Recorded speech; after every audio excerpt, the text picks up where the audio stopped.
Quem observa a praia assim lotada, talvez esqueça por um momento que fora da temporada, os guarda-sóis saem de cena e dão espaço apenas para a paisagem deslumbrante do litoral de Itapuá. Um mar quentinho, de águas límpidas, preserva histórias, sobretudo as de pescaria, que são contadas de geração em geração pelos moradores mais antigos. Os peixes que a gente tinha valor comercial era só camarão e cação. Eram as únicas duas espécies de peixe que tinha valor comercial.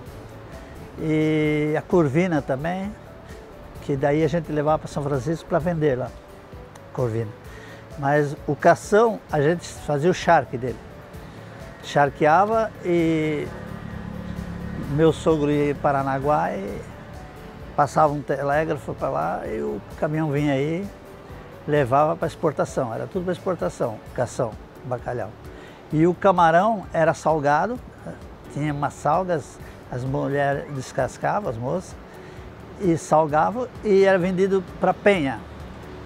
Nós todos os pescadores, nós morávamos tudo na beira da praia. Tudo na beira da praia. Então, se eu tinha uma colher de farinha demais, eu dava para aquele outro que dava para mim, assim, né? Às vezes nós tínhamos peixe e não tinha o que comer. Porque nós vinha só da agricultura e da pesca. Mas mesmo assim a gente passava dificuldade, sabe por quê? Porque eles matavam 2, 3 canoas de peixe, levavam para São Francisco, vendiam uma e as 2 faziam de volta e era tudo enterrado. Era muita necessidade, a situação era precária, sabe? Nós não tínhamos mesa, nós não tínhamos cadeira, nós não tínhamos, era dormido tudo pelo chão, não sei se vocês viram falar, em esteira, de piri, de taboa. Então era muito difícil. A sobrevivência do pescador artesanal aqui era tudo baseado em pesca, né? O que não pescava trabalhava com palmito, extração de palmito e cipó, só, para artesanato. E o mais era só pesca, não tinha outra atividade, não tinha outra profissão. Então tinha que ou pescar ou ir tirar palmito, né? Exemplo de uma vida inteira dedicada à tarrafa. O senhor Alcebiades ainda pesca quase todos os dias. Com ele, a rede, sua companheira desde os tempos em que viu o mar como uma brincadeira de criança. Para levantar uma poita do fundo lá fora, quando eu andava a rede, eu era fraquinho, mas agora 9 anos de idade, né? Mas eu gritava por céu e terra. Pedi ajuda para o companheiro, ajuda essa desgraça aqui. Né?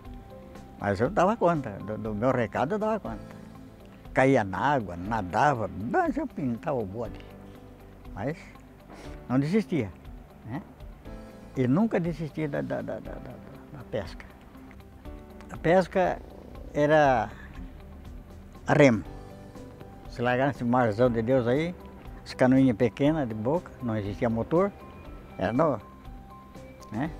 Nós vinha de Guaratuba a São Francisco, na base do remo, né? Lá com 300, 400 corvinas nas pinhelas, né? Então a gente saía de Guaratuba ali, 3 horas da madrugada, pescar. Aí arriava as pinhas lá, colhia, botava na canoa e São Francisco. Quando chegava em São Francisco era 11 horas, meio-dia, né? Aí vendia o peixe, acabava de vender, embarcava na canoa, embora de volta para cá, no remo, né?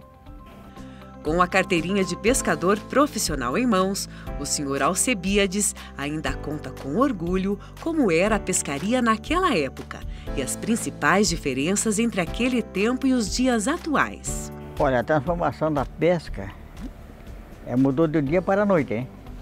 Porque, veja, no meu tempo que eu comecei, quando eu tinha 17, 18 anos, era na base do remo, né? De repente apareceu o motor, né?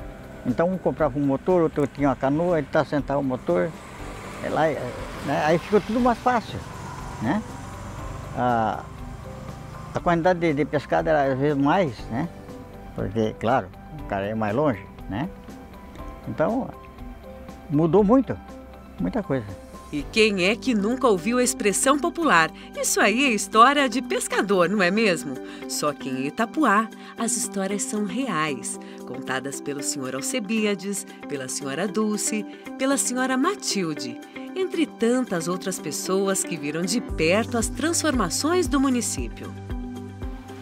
Daí, como a rede era muito grande, as mulheradas ajudavam, entendeu? Às vezes ajudava para ganhar um peixe, né? Tainha, você sabe, né? Que a tainha era mais tainha, sabe? Às vezes pescava outro peixe, mas a fome é tainha, né? Daí, todo ano que dava tainha, as mulheradas elas ajudavam os homens a pescar, né? Puxar a rede, né? Porque tinha que segurar em cima e embaixo.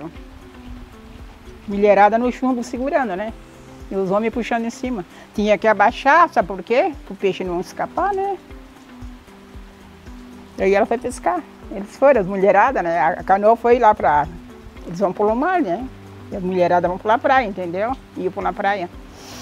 Daí a minha mãe foi, disse que eu estava grávida de mim. E quando ela chegou lá, ali pulou 24 horas ali na praia, mais ou menos. Sabe lá o Piá, né? Ali era do meu avô, né? Morado do meu avô Fábio. Contei agora, né? Eu vou morando ali. Daí quando a mãe chegou lá, ela passou mal, né? Que eu ia nascer. Daí a mulherada, vai embora. Eu falava para ela assim, corre Maria. O nome da minha mãe é Maria, né? Maria Soares, eu falei. Corre Maria. Diz que ela correu demais na praia. E que fica longinho, né? Correndo de lá mais ou menos de 24 horas ali da praia até a casa da minha avó, sabe? Daí a mãe disse que as mulheres falavam que ela correu muita coisa.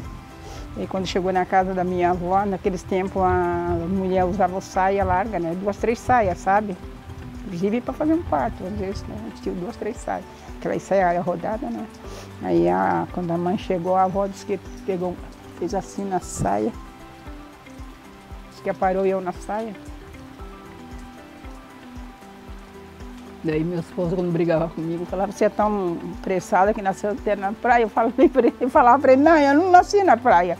Deu tempo da minha mãe chegar em casa. E certo dia eu fui para lá fazer exame, estava de 7 meses. Aí cheguei lá, tinha um senhor que passou, atravessou na canoinha.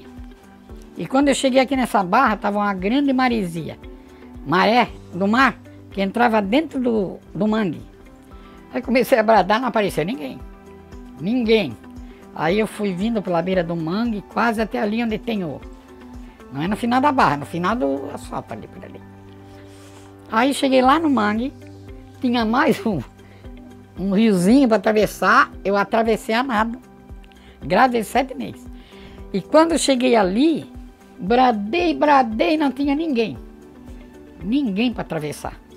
Eu digo, meu Deus, mas onde está esse meu marido que não escuta? Ninguém. E sabe o que eu fiz? Me joguei na água de 7 meses, meti o braço e atravessei o rio. Mas naquela época o rio estava bem largo, que era maré de lua, né? E o mar ia lá dentro.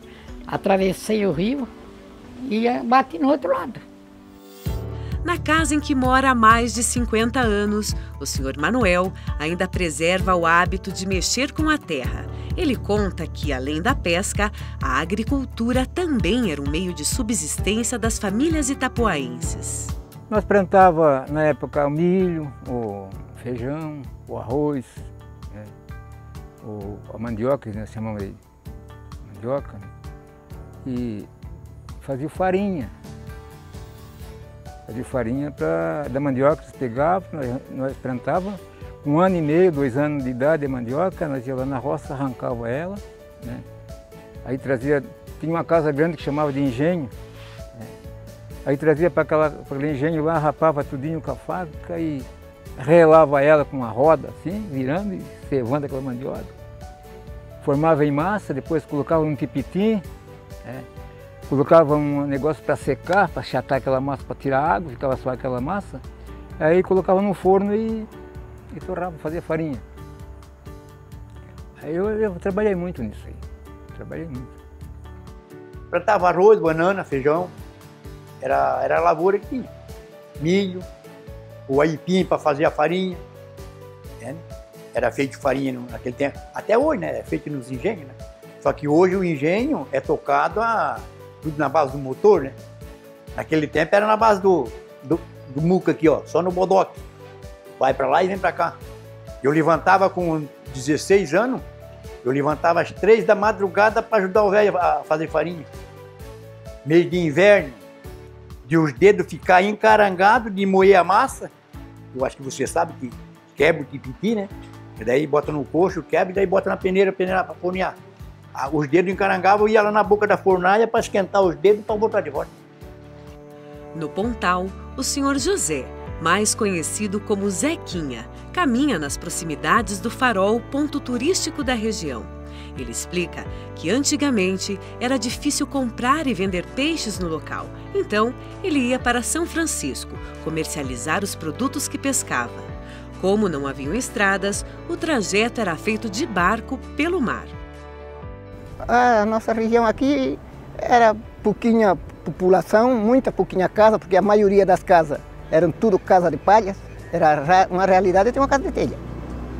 Era só casa de palha. E o nosso serviço era pescaria. Quem não vivia da pescaria, vivia da lavoura. Então a nossa pescaria nós tínhamos que pescar principalmente o camarão. O camarão era pescado ele, quando era lá na Figueira, que era o camarão, na época do camarão, vendia polelé para o seu Raimundo. Quando era o camarão lá fora, nós tínhamos que descascar todinho aquele camarão. Era tudo cozido e descascar aqui nas sargas. Aí nós levava lá para São Francisco, para o Vasque, entregava lá para o Vasque. E a maioria do serviço era quem tirava uma lenha tirava, quem tirava um palmito tirava, mas tinha que levar tudo daqui para São Francisco. Tudo vender lá, porque aqui não tinha quem pegasse, né? Eles viviam da pesca, aqui também né, tinha os pescadores, tudo, né? Mas nós não. Para nós fazermos as compras, tudo a gente tinha que ir a São Francisco, de canoa com lelé. Nós íamos para lá e também passávamos perrengue pelo mar, né? Meu Deus, uma vez eu fui sozinha para São Francisco. E o marido disse, vai você, eu não vou. Mas eu fui com o Lelé, né? Chegou no meio do mar, menina, na volta que nós estávamos vindo, na volta, ele disse, coloquem a lona em cima, porque agora a coisa vai ficar feia. Menino, nós todos ali com as compras, tudo ali, que a canoa dele era grande, né? E tremendo de medo lá embaixo. Aquele dia eu passei medo. Mas graças a Deus depois já vieram os mercados para cá, né? Tinha o mercado do Tito, tinha o bar do seu Jovelém ali. Além das belas praias e da diversidade de riquezas naturais, o município de Itapuá se destaca também pelo seu desenvolvimento urbano, principalmente o conquistado nos últimos anos. Quem vê a Avenida Dom Henrique, a Estrada Cornelsen, o Memorial dos Pioneiros, o Mercado Municipal, as academias ao ar livre, entre tantas outras benfeitorias e infraestrutura que fazem parte da vida das pessoas atualmente, talvez nem se lembre que no passado tudo era muito diferente. Os moradores mais antigos lembram com clareza de como era o dia a dia das famílias cerca de 50 anos atrás, quando nem estradas existiam na região. Trabalhava com muito parmito, antigamente tinha muito parmito, né? Então nós pegávamos uma carroça de boi, não sei se vocês conhecem carroça de boi, puxado com boi, né? Carroça puxada com boi. Tinha um picadão que saía do Saimirim, ia lá na Vila da Glória, que tinha uma fábrica dos Virne, entende? E lá nós descarregávamos o parmito e ia para a produção. Aí dava tanto, eles botavam um papelzinho, vai lá no falecido César ou no falecido Eduardo, pode trocar isso através de mercadoria, porque dinheiro não existia, né? Então era um troca-troca. E quando nós vinha para Itapema, nós vinha por um picadão por baixo do mato. Aí nós trazia o cargueiro, com a mercadoria de lavoura que nós tínhamos plantado na roça, né? E chegava na Itapema, chegava aqui no Continental, esse picadão desaguava aqui no Continental. A maré estava cheia, nós esperávamos a maré baixar, o cavalo comia um pastinho ali, um capinzinho, descansava um pouco e quando a maré baixava nós íamos para Itapema. Na Itapema devia ter uns 12 a 13 moradores. Que rua? Essa aqui do Saí foi o povo daqui que andaram ajudando fazendo? O povo que já morreram, o povo antigo. Pescador, que andaram ajudando nessa que agora é estrada boa, né? Era a praia, lá no Pontal passava de canoa. Quando dava uma melhor, uma canoa grande, a gente se arriscava a vida de lá até aqui. E assim foi. A estrada era a praia. Eu sei que aqui antigamente não tinha assim morador perto, não existia rua, sabe? Não existia nada. Não se fala a luz que não existia, era tudo escuro. Caminho, estrada não tinha. Estrada não tinha, era só o caminho andando. Para passar tinha que amassar o mato com os pés para poder fazer o caminho para passar. Senão ninguém passava, porque não tinha estrada, não tinha nada. Era só o pessoalzinho, pouquinha gente, uma casinha aqui, outra lá, não sei aonde, outra lá, tudo distante. Não era nenhum pertinho um do outro. Tudo casinha de madeira, sabe? Pau labrado, porque madeira não tinha. Para fazer a comparação, para fazer a taubinha que é para pregar para fazer a casa, né? A cobertura era palha. Palha do mato, que hoje em dia nem existe mais, é difícil. Às vezes tu vê na televisão aquelas casinhas tudo de palha, né? De sapé que chama. Aí tu vê, sabe, porque é daquelas palhas que a gente fazia casa para morar. Aos 87 anos, o Sr. Paulo Neres realiza diariamente sua atividade preferida: sair de casa para visitar o povo, conversar com as pessoas. Eleito em 2020, ele é a pessoa mais velha a ocupar um cargo de vereador em todo o estado de Santa Catarina. A dedicação ao povo itapuaense surgiu cedo, antes mesmo da vida na política. Eu ajudei muito. Hoje não tenho uma casa, um prédio. Eu não tenho um prédio, porque eu ajudei meu povo. Ajudei muito. Eu fui um cara rico. Fui rico, dona. Se eu contar a minha vida para a senhora, para todos que estão aí, eu acertei na loteria esportiva na época de 173 mil. Era dinheiro, dona. Eu ajudava um, ajudava outro. Eu não via, ainda ajudo, né? Ainda ajudo, se eu puder eu ajudo. Chegavam na minha casa, falavam, se era preciso comprar uma telha eu comprava, se era preciso comprar uma tábua eu comprava, eu ajudei.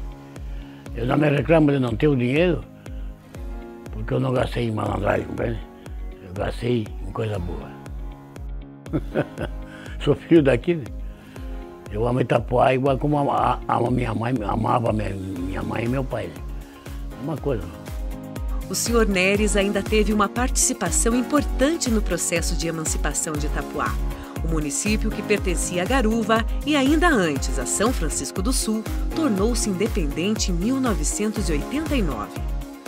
A emancipação do nosso município não foi fácil. Foi com o Ademar. Emancipemos o município, mas não foi fácil. Foi trabalho. Aí o Ademar chegou aí, um cara estudado, né? E pensou nisso e deu certo. Né? O Ademar é o herói do Itapuá. Para mim, né? É o herói do Itapuá, porque foi ele que emancipou o município. Não sozinho com nós. Que sozinho não se faz nada, né? Ele é de Garuva, ele se meteu aí, quase que ele bota a freguesia para cá, quase. Teve ali, para ele puxar a freguesia aqui para o Itapuá. Para emancipar o Itapuá não foi fácil, de Garuva não foi fácil. Mas tá aí o povo do lugar e o povo de fora que está vendo o serviço bom que ele fez aí. Quando chegou em Itapuá, aos 13 anos de idade, a senhora Romilda nem pensava que passaria grande parte da sua vida em terras itapuaenses. Aqui, ela criou raízes, dedicou-se ao povo e hoje lembra, com carinho, de quando chegou ao município. Meu pai tinha serraria, eu nasci ali, vim morar no Bom Futuro com 5 anos de idade, que ele tinha umas terras e resolveu mudar de ramo, né? Ele tinha serraria, quis mexer com plantações. E viemos morar em Itapuá, eu tinha 13 anos.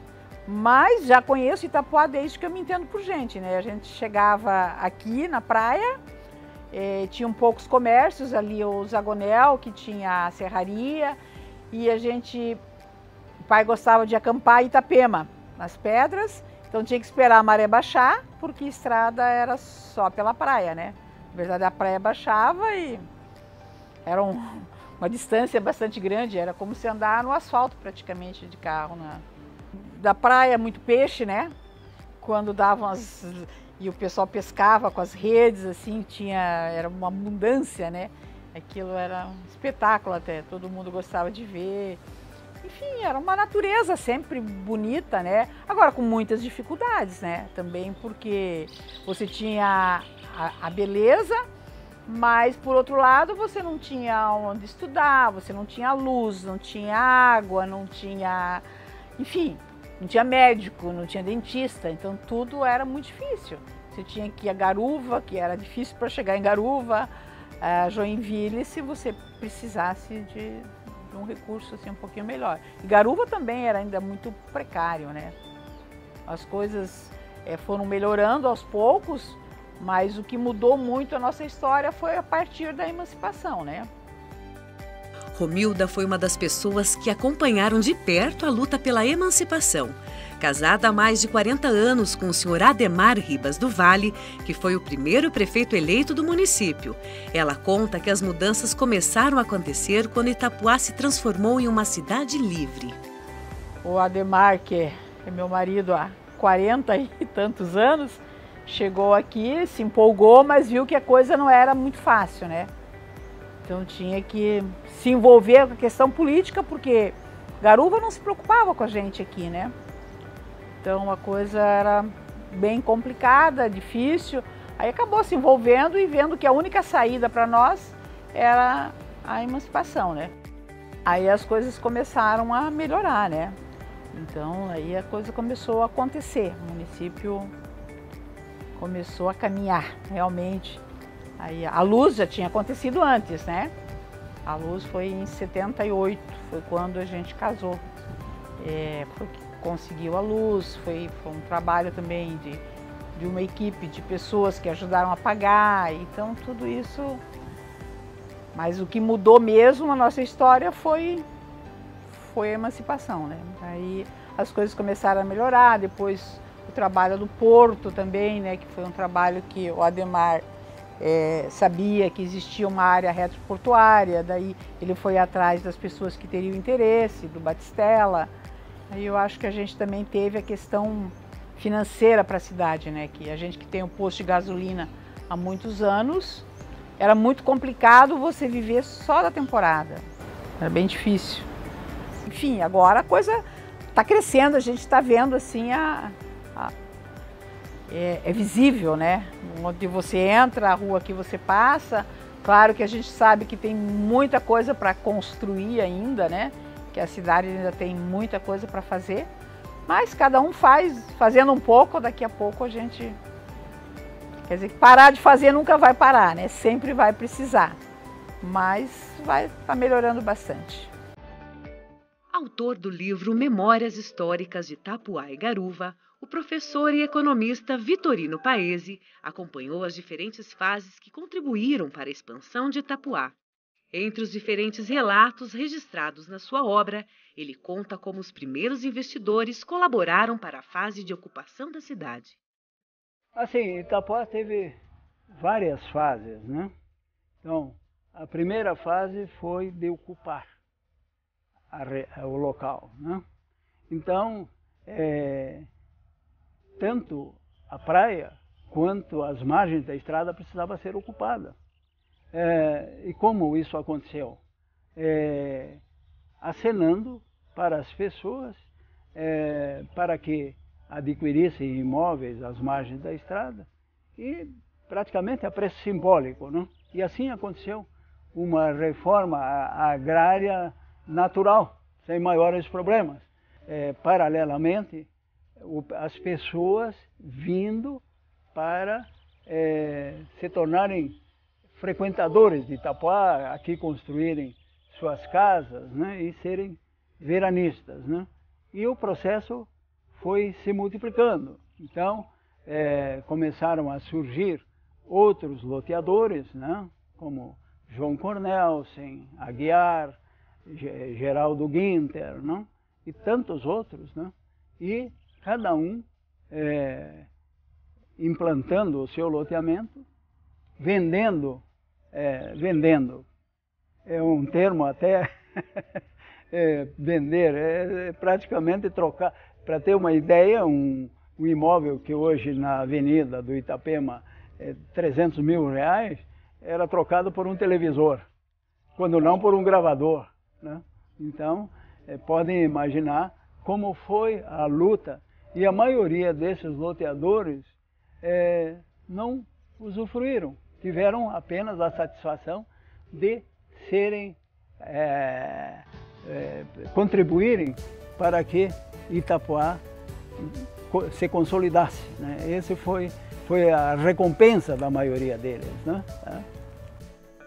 Itapoá guarda histórias preciosas vividas pelos moradores mais antigos da região.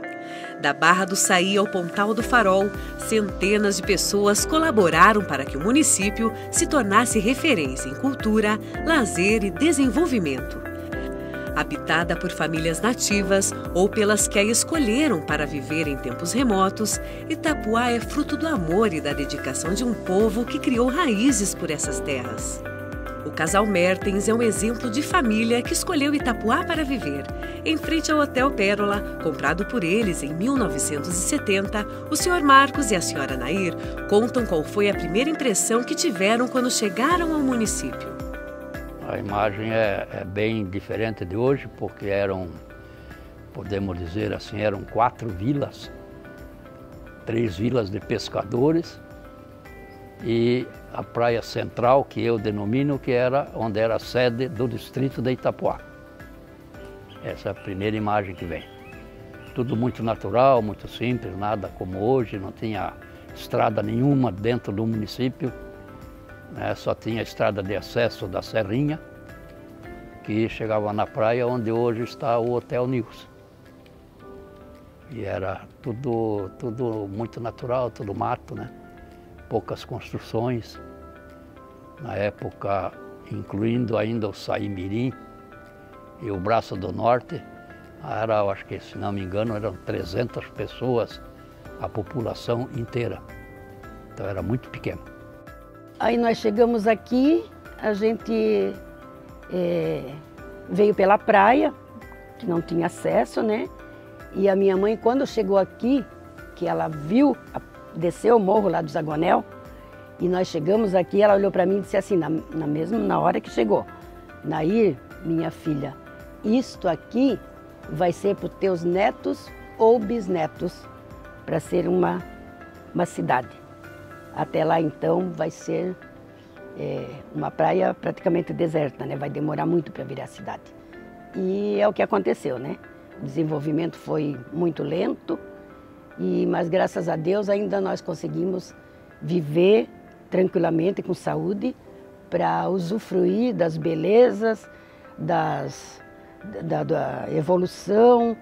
Os filhos nasceram, cresceram, vendo Itapoá crescer, Itapoá desenvolver, então isso para a gente é muito gratificante. E o Hotel Pérola, ele era de propriedade da imobiliária, era Socopel, se não me engano o nome, que explorou o Jardim Pérola do Atlântico, que é esse loteamento aqui, onde a gente resolveu de adquirir, de comprar esse hotel e usar ele, como eu dizia na época, da maior imobiliária que eu conhecia até hoje. Porque era imobiliária, era hotel, era restaurante, era lanchonete, né? Então era muito completo assim, né? Ao observar as fotos da família na recepção do hotel, o casal ainda fala sobre as dificuldades em reformar e mobiliar o imóvel, assim como era complicado se desdobrar entre os cuidados domésticos e o trabalho em uma época de poucos recursos. O mais difícil era a gente ter que descer com luz de lampião, né? Ou vela, no começo era vela, para descer fazer uma mamadeira, porque a gente dormia em cima então no hotel, né? E daí descia pela escada, aí o filho num braço, às vezes deixar chorando lá para o marido atender e descer, fazer mamadeira, né? O banho era uma dificuldade, porque daí tinha que colocar uma banheira de alumínio no banheiro lá em cima, aí levar água na chaleira, água quente. Daí o chuveiro eram 3 chuveiros e 3 WC, né? Mas com água fria, então a gente levava água quente na chaleira, inclusive para os hóspedes quando vinham, e todo mundo tomava banho de banheira, quando não queria, mais no inverno, porque no verão daí tomava um banho embaixo mesmo antes de subir.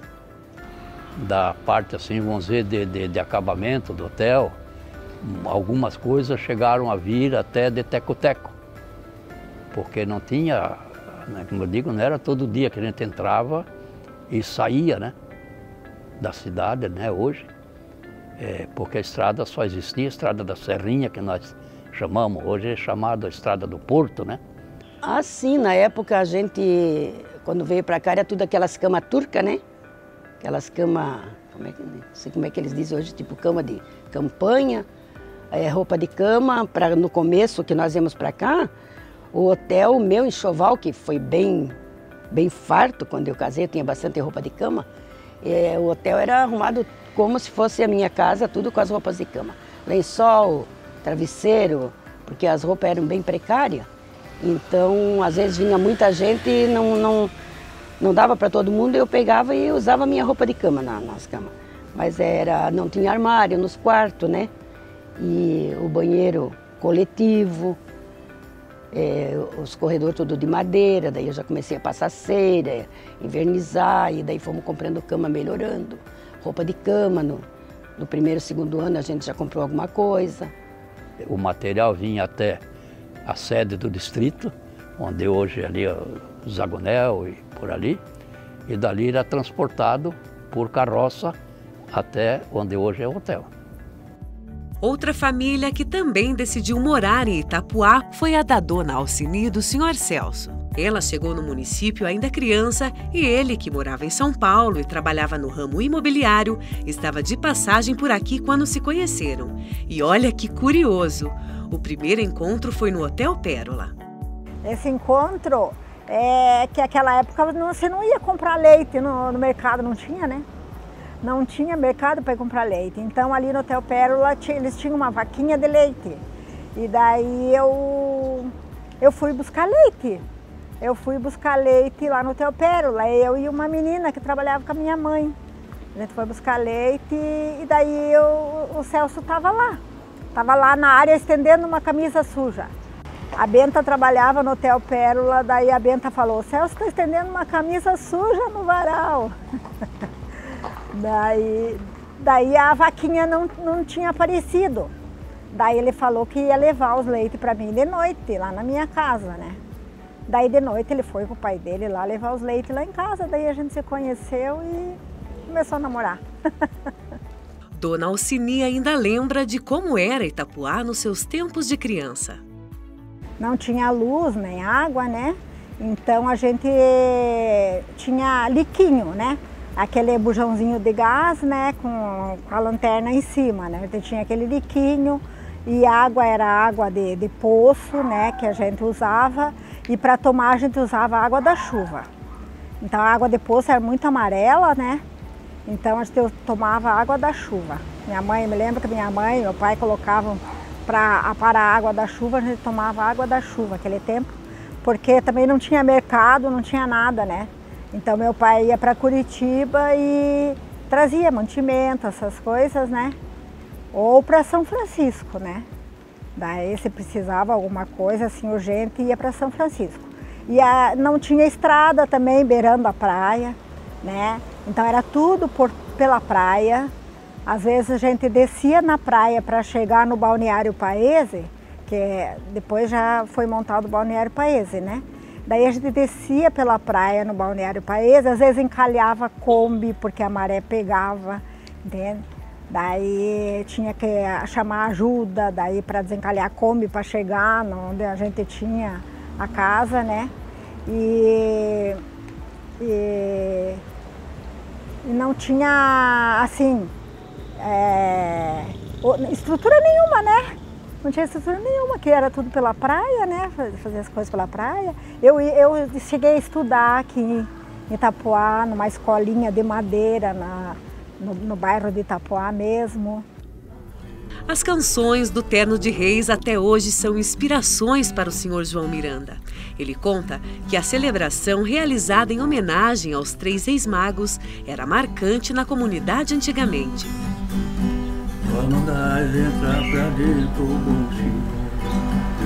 O Terno de Reis, quando chegava nataliano, se ajuntava um povo, né? Arrumava um que desse conta de cantar de mestre, né? O mestre é o primeiro. Cantar de mestre e nós saímos na coceira. Eu também andei na coceira cantando o rei. Até fomos lá pela Batuba. Fomos lá apresentar o nosso tempo de rei. Chegamos lá, era uma temporada. Depois era uma temporada, pegava e levava lá para casa, daí, porque a gente salvava o Ano Novo, salvava o Natal, salvava tudo. O pessoal ficava chocado, levavam nós para lá. Aí já davam comida, davam refrigerante, davam tudo para nós. Esse eu acompanhei. Até aquele tempo, antigamente, os homens saíam, né, quando era tempo de Natal, eles saíam à noite, assim, cantavam, né? E nós ia no Santo Amaro, aí eram as mulheres que faziam. Nós fazia, toda a comunidade inteira, a gente ia de casa em casa, rezava. Depois acabou também no Santo Amaro, aí a turma da Figueira lá fizeram também um terno de rei lá, também terminou. Os homens ainda cantam lá de vez em quando, esse ano que não saíram por causa da pandemia, né, que não deu para ir nas casas, mas ano passado, faz uns anos aí, o grupo de jovens sumiu. E eles todo ano estavam cantando o rei. Eu sempre acompanhava mas eu nunca me interessei para cantar nada, sempre gostava muito de aprender aquele samba lá, aqueles carioca lá no Rio de Janeiro. E aí, então eles formavam, né?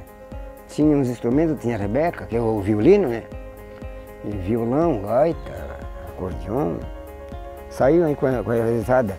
Era noite de Natal, noite de 1º de ano, dia 6 de janeiro.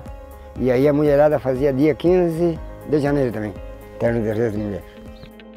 O cemitério no Saíguaçu tem cerca de 300 anos e revela ainda mais histórias, daquelas que quase ninguém ouve falar. O local foi usado pela primeira vez pelos desbravadores e, a partir de então, é cuidado pela própria comunidade. Também foi feito pelos primeiros que vieram de Portugal. Os primeiros. Aí se ajuntou todo mundo, porque era tudo em mutirão, tudo que faziam em mutirão. Eles, um ia na porta do outro e dizia, tal dia nós vamos fazer tal coisa, tal dia nós vamos fazer tal coisa, tal dia nós vamos fazer tal coisa. Então se ajuntava todo aquele mutirão e foram fazer aquele cemitério lá. Até um ano atrás, era eu que varia toda a vida. O meu santo ia comigo, o Gabriel, mas ia para roçar lá, tudo. Ele que roçava. E eu limpava o caminho do cemitério, limpava dentro do cemitério e tudo mais. Passava o pano, que eu já levo uma sacola de pano para passar em cima dos túmulos. Quando é agora, faz um ano que ele sozinho e Deus. Os barcos, as casas dos pescadores, as redes de pesca são peças do dia a dia que preservam as memórias dos mais antigos. O mar ainda é amigo dos bons contos e, de forma simbólica, é possível ouvi-lo dizer baixinho: minha Itapoá tem história.